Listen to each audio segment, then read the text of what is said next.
Voice of Stockton. For more information on the Voice of Stockton, go to thevoiceofstockton.org. This is KBCC 89.5 FM, Tracy, California, Peace and Justice Network of San Joaquin. The views and opinions expressed in the following program do not necessarily reflect those of KXVS The Voice of Stockton or its parents, affiliates, management, and staff.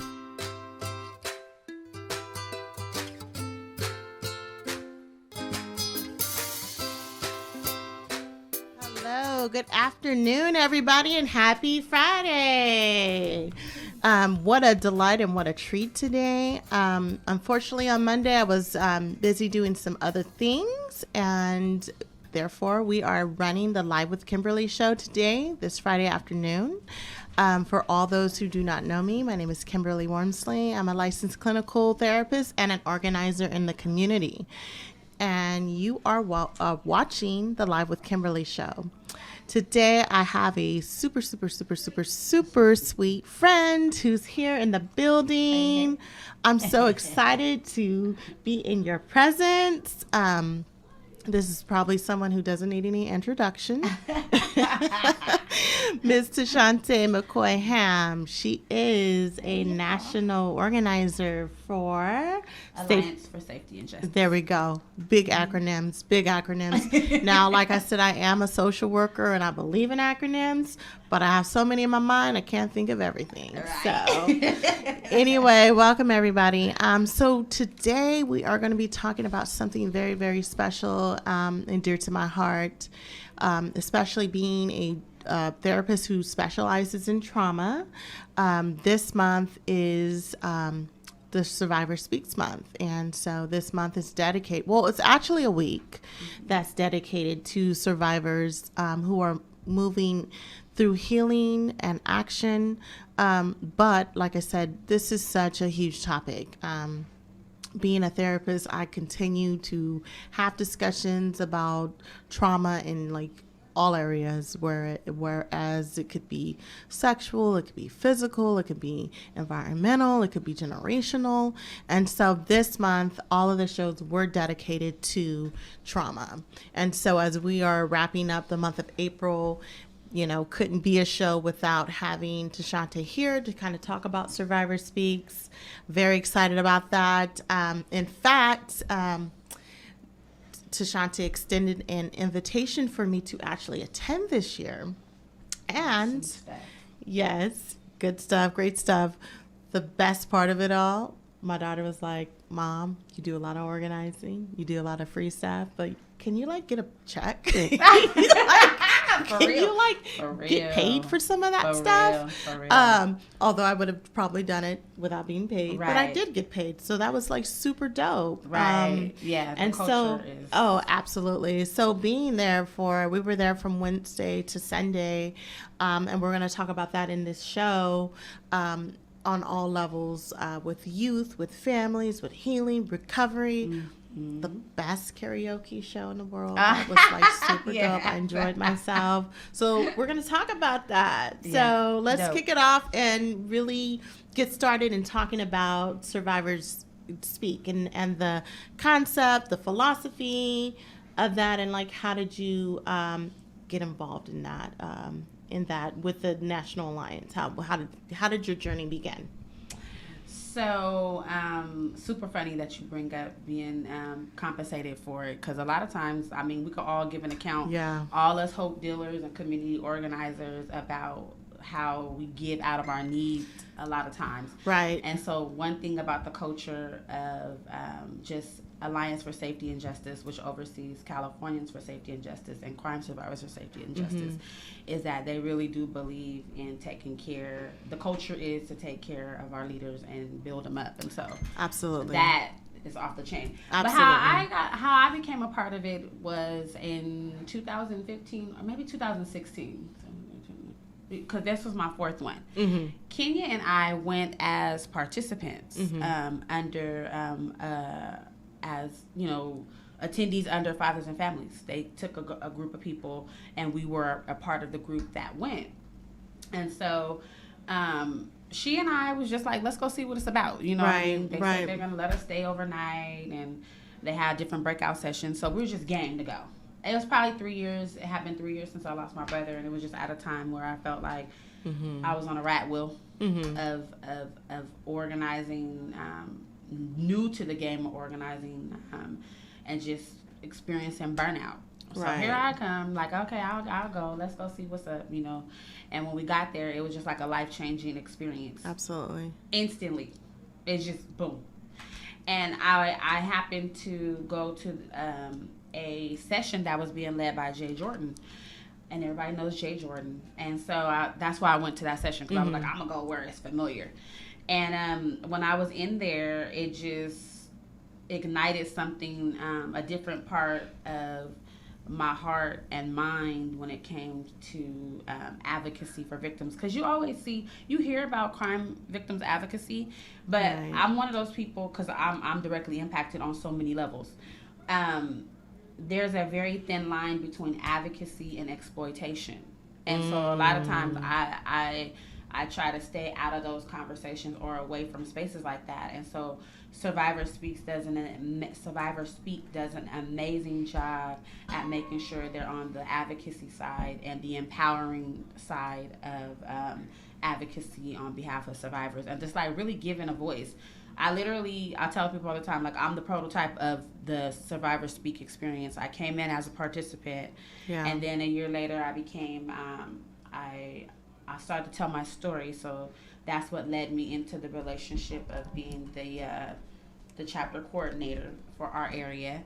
I developed a relationship with the policy advisors within our CSSJ network, and then they groomed me and prepped me and trained me on how to tell my story before legislation. And then we got a couple of bills changed and laws and policies and things of that nature, which is really the goal of Survivor Speak. It's to empower individuals to want to make a change in local and state policy regarding safety and mass incarceration. And I think that when people say truth to power, right, and pain to power, that is, to me, in my opinion, in my experience, that was the ultimate fundamental of that whole event is, being as a therapist, a lot of my experience, although this was my first experience, was doing a lot of groups and having that opportunity to discuss healing and what that means and how that can affect you or not. Because a lot of times for those who have been affected but have not either externalized or talked about their feelings and their experience, a lot of that is still within themselves. And that's I guess that's like the continuum of pain, right? Because no one's talking about how they're feeling and how they've been affected.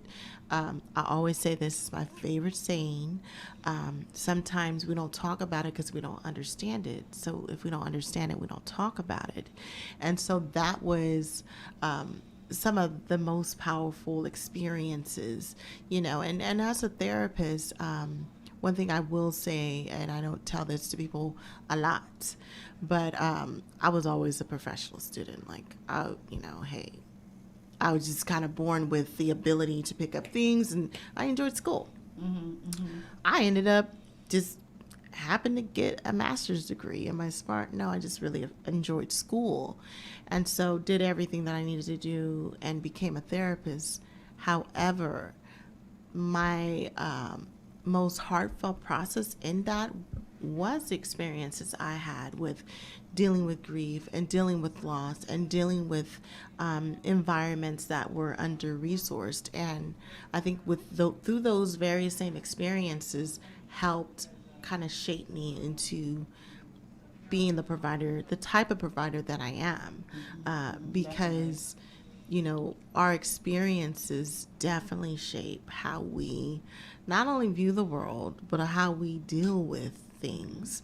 And so, hats off, a salute to all the victims. And I know that we don't use the term victims anymore, so let me back up. All the survivors that spent those 4 days If they weren't empowered, they left empowered. And if they weren't inspired, they became inspired, because the whole entire 4 days was really about healing. You know, I did a gig on self-care. Loved it. And I'll talk about that because I always text my sister to make sure she engaging in self-care. What are you doing to engage in self-care? But this is a shout out to all the professionals and the providers who are in the trenches. A lot of people remarks were, oh, well, when I help people, that is my self-care. I feel better when I help people. And I'm like, hold on. Let's run that back. Right. What are you doing for yourself to actually heal? Because if you're not healed, then you probably have, done some things that have been effective and have been, a result of change. But self-care is crucial, and healing is crucial. Right. And one thing about trauma that I know professionally and just as a person, like, there's no duration of time. Like, no one's ever, you can't say, oh, you'll be healed in 5 years or 10 sessions or 15 sessions. Yeah. So let's talk about, like, healing and what that actually means, because I think it's such a broad term that I think people have just misunderstanding of what that means when you're true healing. Like, what does that mean to you? To me, I mean, just personally, healing is a journey. It's an ongoing process. Right. There's always going to be something that is going to trigger or remind you of certain experiences that you had. You can't erase it. And I think that is how, especially in communities of color, that is where we have been missing the mark for decades and for so many generations, because it's like, be strong, pray about it, and you'll be fine. But it's like, okay, I'm being strong and I pray, but I still have these emotions. And so one of the things that the organization pushes really hard is a narrative of healing through action. And like, action means it's moving, it's constantly, you're looking for, outlets. Action. Yeah, exactly. Yeah. And so I always talk about that, how there's so many alternatives. Naturally, you think, oh, go get therapy. Yeah, that's a part of it. But there's so many other things. The healing circles. People don't understand the power that comes through balloon releases and vigils, and just buying out time to acknowledge the trauma and then seeding them with the tools. I always quote Jay-Z. He had his song Family Feud, and he says on that song, we're all screwed because we never had the tools. Yeah. And so we don't know what the healing tools are because they weren't passed down. Because healing is prayer, healing is going to see a therapist, healing is going, sometimes extreme. It's so extreme as going to a psychiatric ward. That's not, there's so many different levels and layers to it, and it's going to require a different tool. Just like building a structure, it requires several different tools to build that edifice, and it's the same thing. That's how I look at healing. And I also think that one thing that I will say on a professional level, when you come and you're seeking professional help, right, which I'm totally for, but understand that professional is not going to be the one that makes you utilize those tools, right? I look at it, one thing that I do as a professional is I look at it as a holistic roadmap, right? So there's like all these different stop signs and freeways and, gas stations. So you're looking at the process of how to get to A, B, and C. Right? And that may mean many things. Working with your tools in conjunction. But you said something that I really want to define, because I think sometimes I have to take a step back. And even as like people who are in the field and understand, some people, when you say the word trigger, some people don't even understand what that means. They don't even understand what a trigger is. Right. And so with trauma, some of the things that I really help define in people is that our smell, our taste, our touch, our sight, our memories are all functions within our body that can be triggered. And it's undescribable. It's not measurable. Like it can happen at any time or any point in your life. And so when you are triggered, when a person is triggered, that means something within their body, their physiological makeup is imbalanced. Right. And so there's a result to that. So for every reaction, there's an action. What does that mean?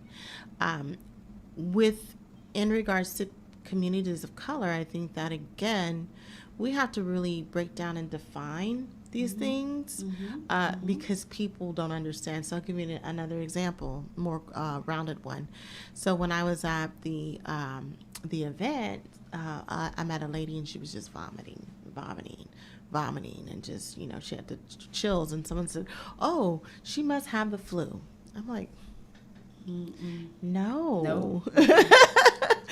She's triggered her anxiety, and so kind of I stepped in. I'm like, no, stop giving her like orange juice and all this sugar. No, you're making it worse. You're making it worse. She's triggered. Let me take her outside. Do some deep breathing. Remain grounded. Wiggle your fingers, touch your toes. Bring yourself back in.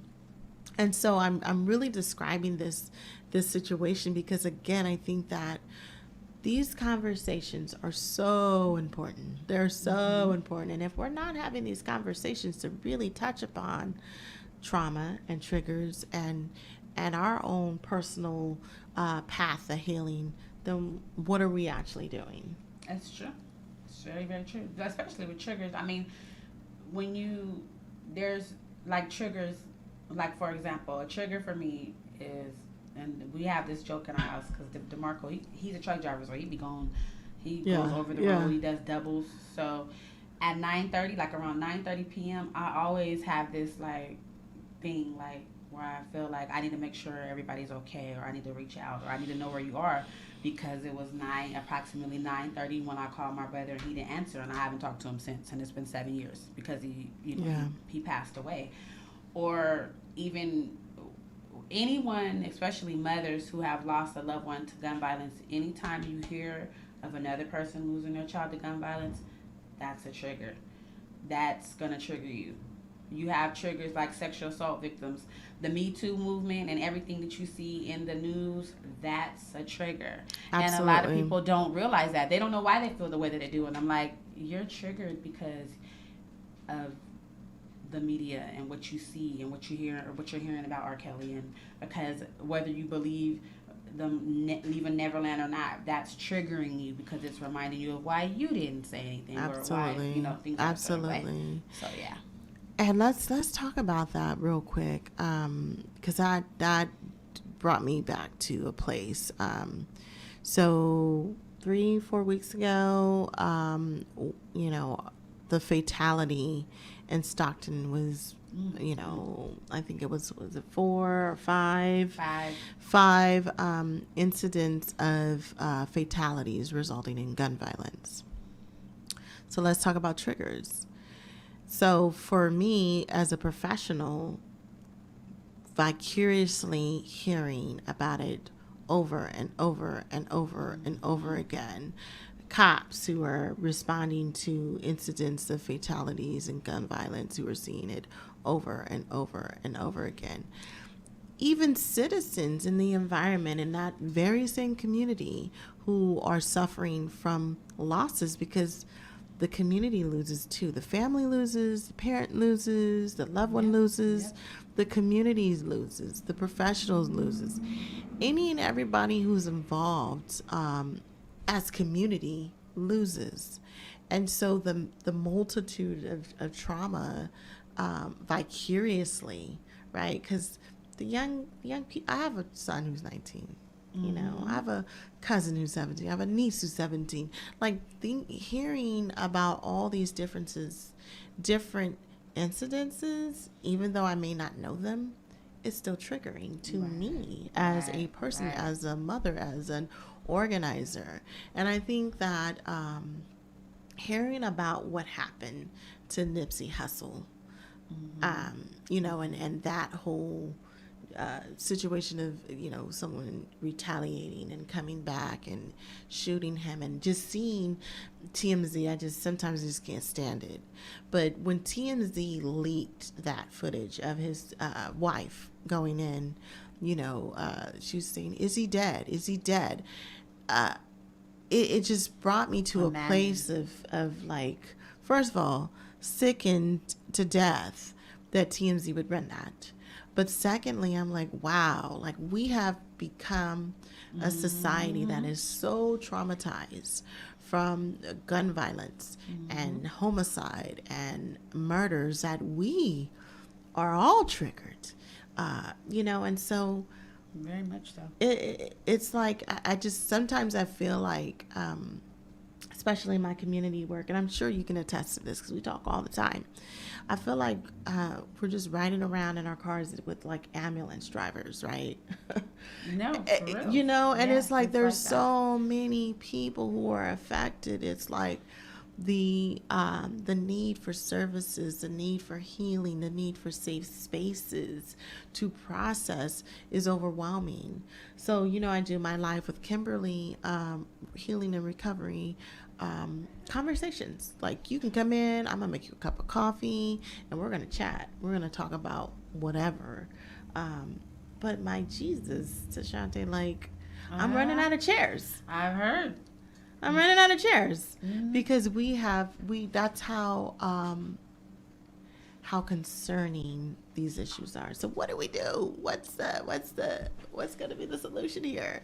I think when you talked about the videos and TMZ, like that kind of stuff irks my life. Like it because I know what it was like to read the comments and to see everything when it was going on with my brother, and that was 7 years ago, and it wasn't so fast paced as it is now, but it was still fast. And recently someone told me, like, hey, you know, I noticed when you do things with the media in regards to victims and advocacy, it's very clean and neat. And I told them, because I've advocated for that. Like, I've made it a priority to develop those relationships and continue to allow the conversations to be had off screen, to understand, like, this is a sensitive subject, and you can make or break the beginning of the healing experience by how you report this. And so those type of things also are triggers. But, you know, media, our local, they've done extremely well, but those type of things are like off the chain. But as far as what can we do, we just have to keep on having the conversation. We have to keep on empowering people. The wrong thing to do, or not healthy thing to do, and something that I learned, is just carry it all. Like, oh, I could do this, I could do that. That's why I always talk about collaboration. And it's not just like me and you collaborating, or it's like law enforcement collaborating with school districts to get the message about being trauma informed and how they can do their part to keep crime down and the impact of it in that community. It's, you know, news media collaborating with community members on the ground and making sure that the messaging is right so that it doesn't re-traumatize. It's like across the board.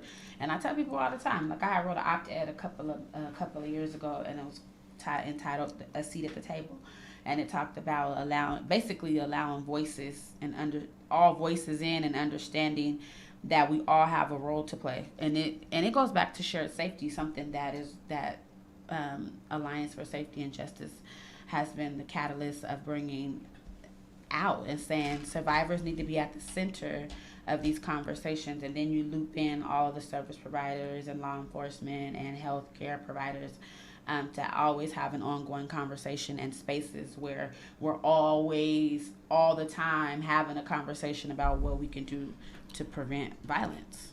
And something that a philosophy that I believe in as an organizer, as a professional, and as a mom, is the fact that these conversations need to be had, like, ongoing, nonstop, 24/7. If it ain't 24/7, then it needs to be 24/8. Why? Because the trust building trust, continuing to build trust.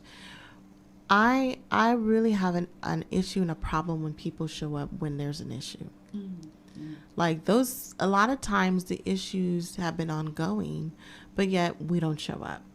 You know, we don't show up to empower those communities and empower those voices or empower that parent. And I think that one of the things that I'm looking at through my own personal lenses is what constitutes an under-resourced community. Like what constitutes an under-resourced community does not necessarily have to be a community that's impoverished. Mm-hmm. There are so many communities that are under-resourced and don't have either leaders to really be that voice and or organizations and outlets and services that are coming to the people. Yeah. You know, a lot of times, that's what I love about being a free agent and owning my own business, because I have my own perspective and my own lenses, my own mic, and nobody can minimize that.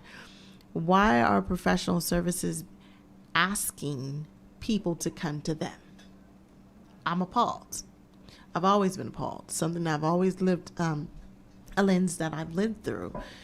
As professional agencies who get the dollars to provide those services, we should be going to them, and it shouldn't be the other way around. Right. Sorry that I'm not sorry. Mm-hmm. And I think that is definitely a barrier. So when we talk about empowering survivors to know what their truths are, we also need to understand that we need to give them the tools, because sometimes they don't even understand their own strengths and their own capacity and their own ability, because no one has ever taken the time to sit down and really help them define it for themselves. That's an issue. Right. That's an issue. And then the psychological part of trauma, I mean, you know, that's basic psychology class there, about how trauma literally affects a part of your brain that stops you from being able to process and navigate through certain situations. That's why a navigator, like when you start talking about people who help or who are creating environments that are to help people who have been affected by trauma, the navigator role is the biggest, one of the most important roles, because you can be the therapist, I could be the organizer, but if they can't make the connection or see themselves in that space, it doesn't matter. It don't matter how long, how many hours you're open, or how many times I'm like, hey, come over here. If they're unable to navigate, if they're unable to make the connection, then it's like a toss-up. But that's why the art of storytelling is a very important part of victim advocacy, because if I can see myself in the stories and in the experiences, and then I can see you here, like for example, like me being shot, my brother DeMarco's been shot, like my uncle's been shot, like we all been gunshot victims in our lives. And then I could tell you that story, and then I can begin to piece together, you know, the journey to healing, which is an ongoing journey, and the evolution of it. Right. And then you're like, I can relate to that. Even with in another lane of like giving birth to a full-term stillborn, people, you don't know how many people after I tell that story be like, me too, but I never talked about it. I'm like, I can't function like that. Yeah. I can't. But you said something essential here. A piece of being able to tell your truth and tell your story as you define it. And, you know, two people coming in, whether they're the organizer, the therapist, the psychologist, whoever. That experience of allowing that person to externalize, to bring out something that has been, you know, trapped or stuck within forever, is so worthy of that connectiveness, right? Because immediately you just build trust, right? You just empowered them, and it's gonna make your journey a little, your journey and their journey a little more easier, because nobody wants somebody to come in and be like, yeah, I'm here because I'm gonna tell you a thing or two. Okay, they're gonna be like, you can hit the door.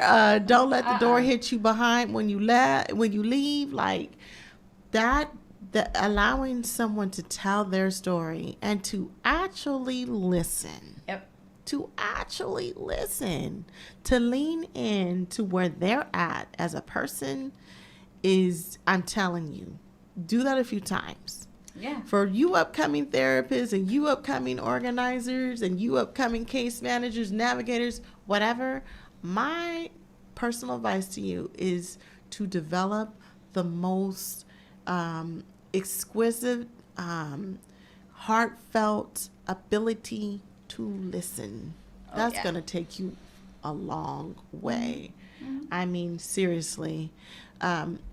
Yeah, but that's another good point too. Listening to people who have, can you imagine internalizing that and keeping that within yourself for 50, 40, 50, 20 years? When we did the healing dialogue with the women, we heard 60-year-old women say they had never told their story, and I'm just like, blown away. That's a trip. But here we are. We starting the process now. Here we are, and I think listening and then creating the spaces for the stories to be told, and then in a safe way, right, and not being afraid or intimidated. I tell people this all the time, that is on the system side of things and on the service side of things, no matter where I'm at, whether I'm in California or wherever. I tell them, you can't be afraid to collaborate with, I call them the hard knocks, or the people who are in the streets. You can't be afraid to do that. Mm-hmm. That's where your gold is at, and where you're gonna really tap in. That's why, like bringing up Nipsey Hussle earlier, that's why he was so prolific and so impactful in those communities, and then it's across the world, because he is a hard knock who began to tell a story. Like, you can literally listen to some of the old stuff, from the Marathon to Crenshaw to all the way up to Victory Lap. And there's a story of progression being told, and it draws people in because it's relatable. And so they start to see themselves in that space. And also, I would also like to say in that as well, because it's hard to recognize that there's an issue, right? Mm-hmm. Because everything is so stigmatized when we talk about like expressing yourself. Right. We ain't got time to talk about toxic masculinity, right? We don't. That's a whole nother month. Maybe July, August-ish. We'll talk about that. Yeah. But media and society has told men that it's not okay and or appropriate to talk about their feelings. So you have, not only was Nip like a rapper and a hard knock, right? Mm-hmm. He was this 6'5", 6'6" guy talking about his feelings. Mm-hmm. He was a masculine man talking about his feelings. That has changed like the paradigm of healing, because I think that this is not even a cultural. I think it's just across the board with men. Yeah. They're not allowed to talk about healing and grief and loss and poverty and just being a man. A lot of those songs talk about that. A lot, and the adverse experiences, and like people being shot, and like just the wanting to get out of that. A lot of it is about that. And then in going specifically to your point of that, about men, black men on a whole, not expressing themselves. So let's take it to another level. So if they're not doing that, and then you got law enforcement that has a culture of not acknowledging the trauma that they experience, out in the field, because that culture is being shook up. Yeah. Slowly but surely you're seeing it. Yeah. But more trauma. Yeah. It's like two freight trains that are just loose on the tracks, and they're about to hit one another. Mm-hmm. So this weekend, I'll give you a good one. Okay. So this weekend, my car was vandalized and broken into at Earth Day. I was volunteering, and somebody took it upon themselves to break into my vehicle. And not only did they steal my purse and steal my credit cards and like tore the door hinges off my car, they stole my son's backpack. And for those who are friends with me on Facebook, I talk about my son Nico all the time. And he has just like a really different personality in how he learns. But he was so into this project. He went to after school program every day to get this project done. He, this is the first time he really got an A. Okay. So took the boy's project, took my son's first thesis, 5-page project, right? And he was devastated. Still is. And so Horrible. Just horrible. But my son said, Mom, why are men so bad? 12 years old. So the therapist answer and the mama answer. Right. The trauma-informed answer. Right. And it was hard because I was in my feelings as well. And I had to let him know that he is in charge of his narrative and no one makes a narrative for him. That I have, to the best of my ability, have instilled great characters in him. You are a well-liked person. You're funny. And you get your sense of personality from your mama. Because I'm kind of funny too, y'all. I'm kind of a little funny. But it really, that question was so, it just took me back. Like, that goes back to that toxic masculinity, right? Like, the paradigm that's being shaped for men is not a good one.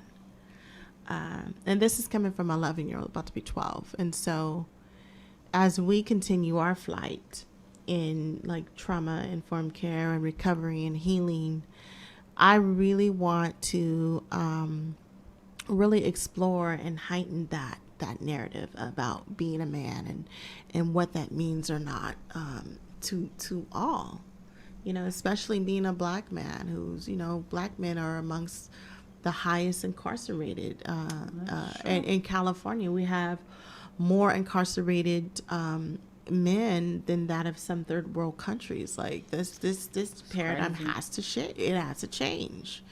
And nothing's going to change unless we are shaping those conversations. And even to the person who broke into my car, am I teed off? Yes. But then I also had to take a step back, just being trauma informed, trained and, educated in that way.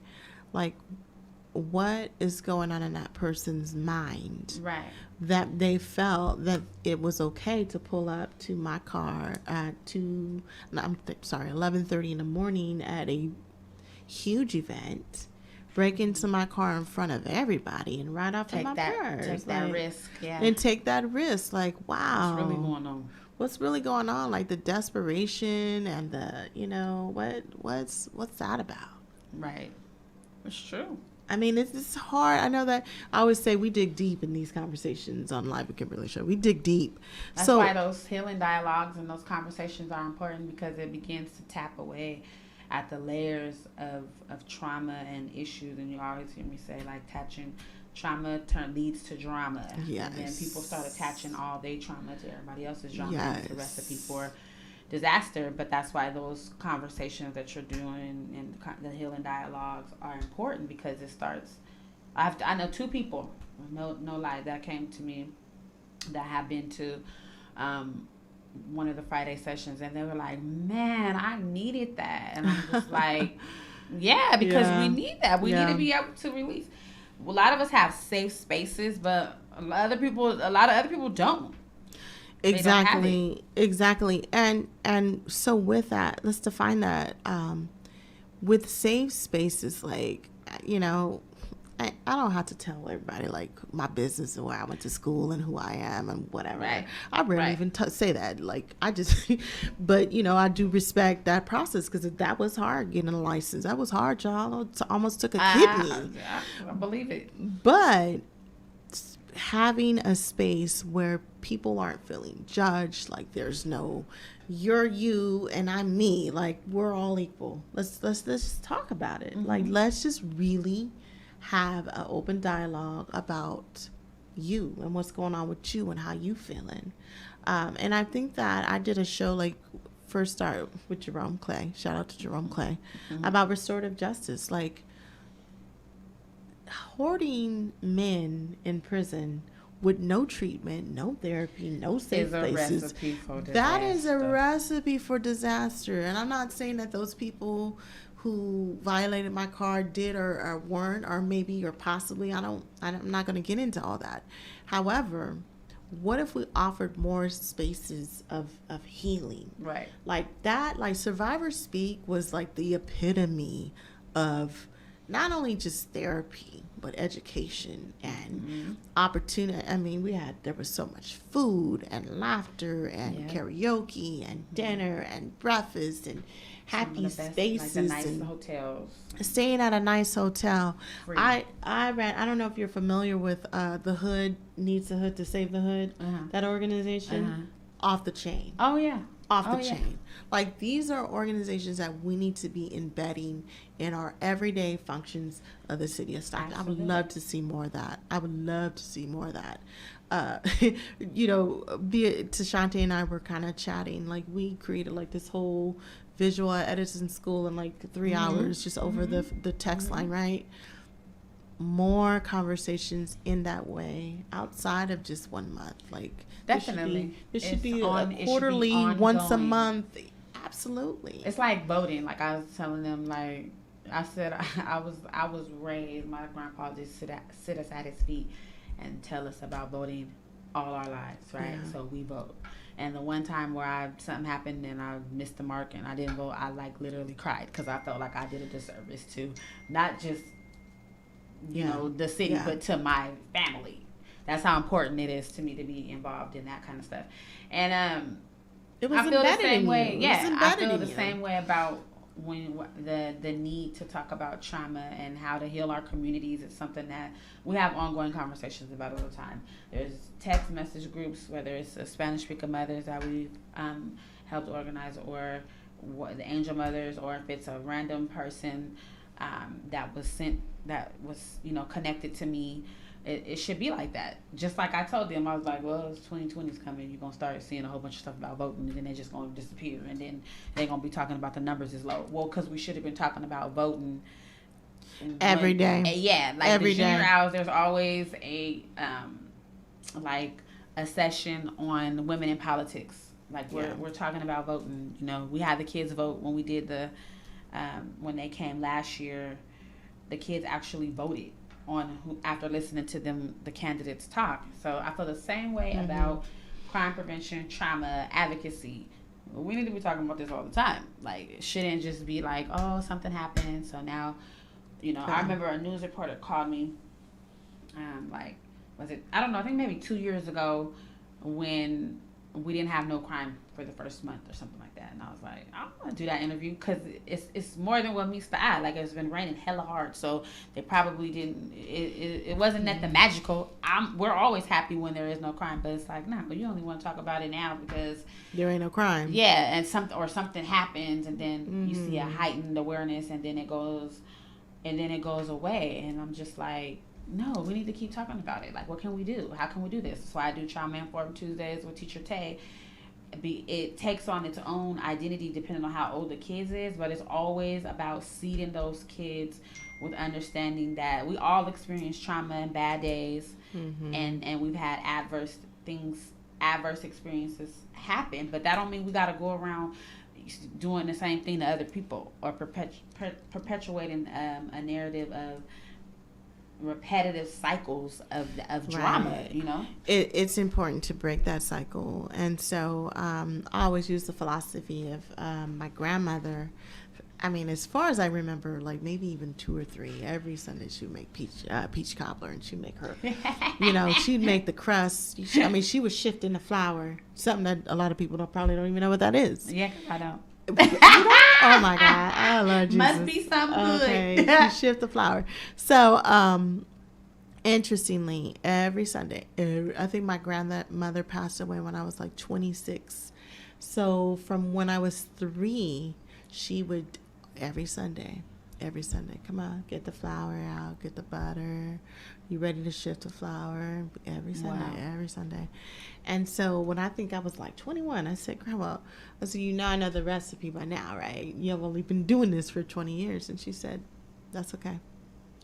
And so right before she died, she said, "Do you know why I had you come shift the flour and kern the butter every Sunday?" I said, "No." She said, "Because when I leave, you will forever know that recipe because I told you this every single Sunday." Right. So same philosophy, embedding and building and Yep. that generational, so deep-seated within me. And so when we talk about changing the narrative and breaking the cycle every day, that's why it's so funny, because when they stole my purse, the police officer was like, "I know you. Oh my God, you're always on Facebook. You're always talking about mental health. You're always, you're always on the radio show. I said, "Yeah." I said, "And I'm going to continue to every day, Right. at least once a week. I don't know if I can do it every day, y'all, but at least once a week, you're going to hear from me every day, having these conversations." And it's not about people liking it. It's not even about people sharing it. Nope. It's not about any of that. I don't get paid for that stuff. I just do it on my own. But people are reading. People are looking, people are listening. And so I really hope that these conversations, the collaboration between you and I and even other folks in the industry, continue to grow. We continue to conversate.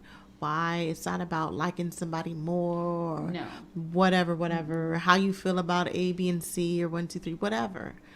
We are reshaping a paradigm. We are reshaping a culture of healing, through action, through individualism, through community. Because if we don't, Nico and Faith gonna be on the radio show talking about, well, our mamas used to say A, B, and C and a 1, 2, 3. Like, and you are so right. And I always challenge that too, and that the motives of people. Like, I'm notorious for that. Like, in those spaces where you really have the power to change things and you have the money and the finances to do it, it's like you have this role and you have this opportunity and this position and this funding and this title. Do you really believe that you can prevent crime? Do you really believe in trauma-informed care? Do you really want to shift the narrative within your force? Do you really, like, I do that all the time, because sometimes I think those type of positions, you become cynical. Like, that's fact, you know what I mean? And biased on so many levels, because you see the, like, I don't want to say the worst of the worst, but you see it all the time, and so it makes you scab over. Or you become desensitized to it and emotionally disconnected. But one thing that I will say that I hope that people will be in tune to is that we are trees. We're not rocks. That's right. We're trees. So with that being said, we need to continue to grow and continue to reshape and reframe. And ain't nobody gonna have the answers. Nobody gonna have the answers. Nope. We need to work in conjunction. Right. I love this show, and I really appreciate you so much. This is awesome. This is one of my favorite shows. So we appreciate you, and we love you, and continue to do the great work that you do, because it is definitely needed. So anyway, thank you, viewers. Thank you, communities. We're going to see you soon. And use it with some tea at night to relax and do some self-care. So we will be on tune for next Monday. We'll see you at 10 for another segment of Live with Kimberly. Have a great weekend, everyone, and happy Easter. And once again, thank you to the notorious Tashante McCoy-Ham. Thank you, everybody. Bye.